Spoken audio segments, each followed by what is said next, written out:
morning everyone. I'm just going to make my lunch and I thought, well, I'll share it with you. Maybe it's something that you'd like to give a go. I know with my Let's Make Lunch group we have made it 1 or 2 times. Anyway, and I remember actually that Christine really liked it. So anyway, what it is a Spanish omelette. And basically a Spanish omelette is look in your fridge, see what you've got and bung it all in an omelette and cook it in the oven. So I've had a little look, and last night I made a stew and I cut up rather a lot of vegetables. So I'm using what I like, but you use what you like. It can be vegetarian or it can have meat or fish in it. And today I'm going to put a little bit of salmon in it that I had left over from making some fish cakes.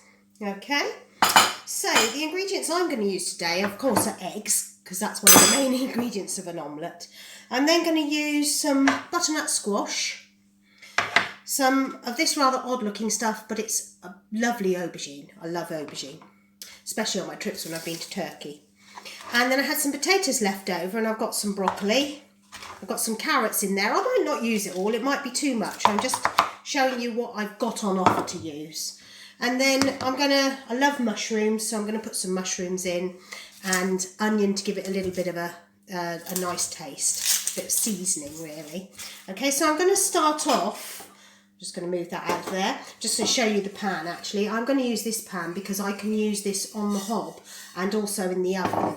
But if you haven't got that, you can just cook it on the hob. I just like to pop mine in the oven for a bit of browning. So I'm going to start off with the onion, and I'm going to cut that up fairly small.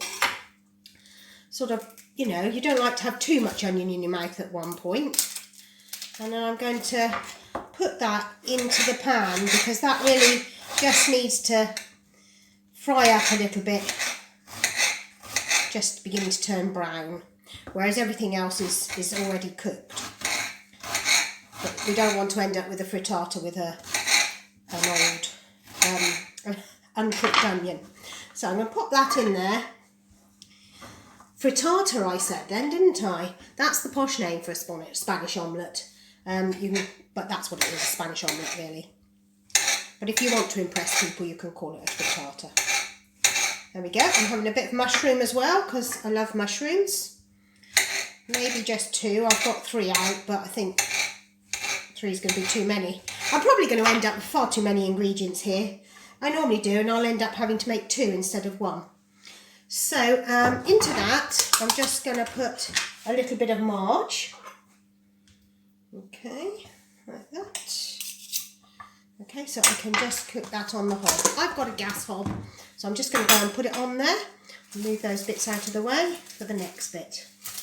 Okay, so just move over here a minute. Pop that on. And that can sizzle away itself. So whilst that's doing that, I'm just going to cut these things up into slightly smaller pieces. So we're going to cut the potato up into chunks, sort of bite-sized chunks really. And as there's some carrot in there as well, I'll cut the carrot up as well. I'm making a frittata for 2. Now when I have it, I'll just have that. I won't have anything else. Because it's a bit hard really when you've got everything in a frittata to think what on earth you'd have with it. So I'm just going to try and make it the right size. And then we've got a bit of broccoli as well. I know some of these things you won't like, but as I said, you know, choose your own ones. If you've got a bit of bacon left over in the fridge, you can use that. If you haven't got any vegetables left over, you can always just cook up new ones. It doesn't matter really. So let's see, that's just beginning to sizzle. I'll have a look over here. Can you still see me? Oh yes.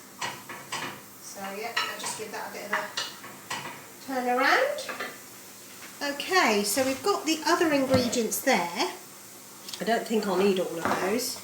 So, and we do need the fish. So I'm just going to give my hands a quick rinse. A bit messy from touching those things. And I'm going to do the eggs. Again, I'm never quite sure how many eggs. This is one of my typical things. There's no recipe to it. You can probably find a recipe online, but you can more or less make it up.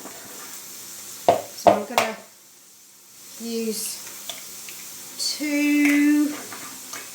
one of these looked as though it was a bit cracked. Maybe not. 3, I think maybe 4 eggs. 4 eggs. Oops, got that one in. Oops. And managed to get a bit of shell in.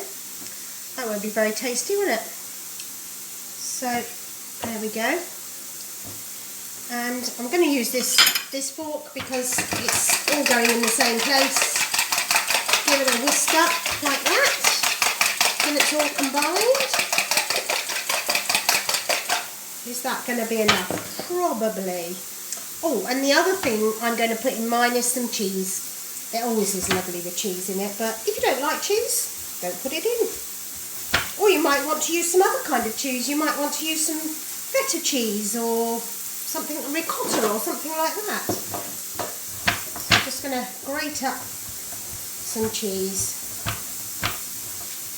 That's never a popular thing to do at Nance, grating the cheese. But one person that was really excellent was Ruth. And she always got the grating the cheese because no one else found it very easy. So it's always very handy when you're in a session if someone likes doing something. So I can hear those sizzling. Give it another stir. Yeah. Oh, I love the smell of cooking onions. I always think the smell of cooking onions is better than the smell of cooked onions.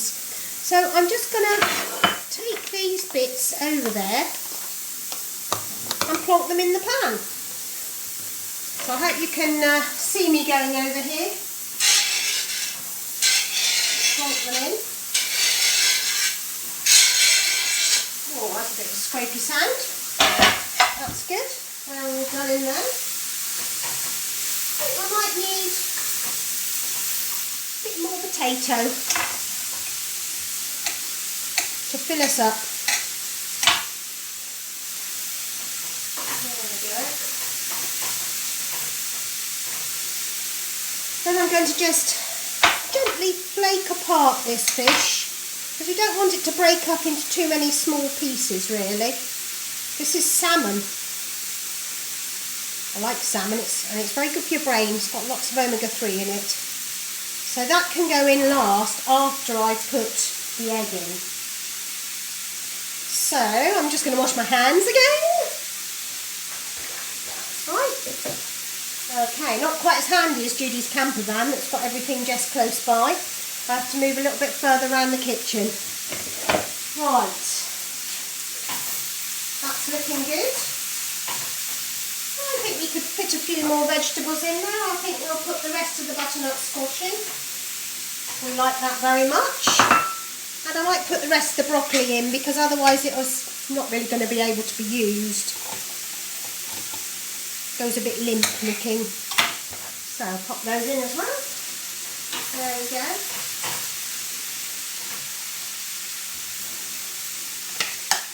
There we go. Right. I think we're okay now. So I'm going to pop the fish in. Sorry I have to keep popping over here. I'm going to pop the fish in there. On top. Yeah. And then it's ready for the egg and for the cheese. So let's see if I've done enough egg. I could probably use that last egg. Pop that one in quickly before it gets too set. There we go. That's looking quite good. Turn down the heat a bit. Don't want it sizzling too much. Not too much washing up today. Right, so a bit of this cheese now. Oh, sorry, you can't see it, can you? There we go. I've grated the cheese. And I'm just going to put it in, carefully trying not to drop it over the floor. In fact, if I take it in there, I think that'll be best. There we go. So there we go. Oh, that's looking lovely. And that can just cook up until all the The egg is solid, and it's a bit like a cross between a Spanish omelette and a quiche without a pastry crust around it. I'm just going to let that solidify a little bit more, and then I'm going to pop it in the oven because it makes it go lovely brown on top. And I'm going to put it in about an oven at about 200 for as long as it takes. Sorry, it's very vague, but you know, it just needs to be brown on top, and you need to make sure the egg's cooked and everything else is hot. So probably not much more than 10-15 minutes. Okay, I hope you've enjoyed that.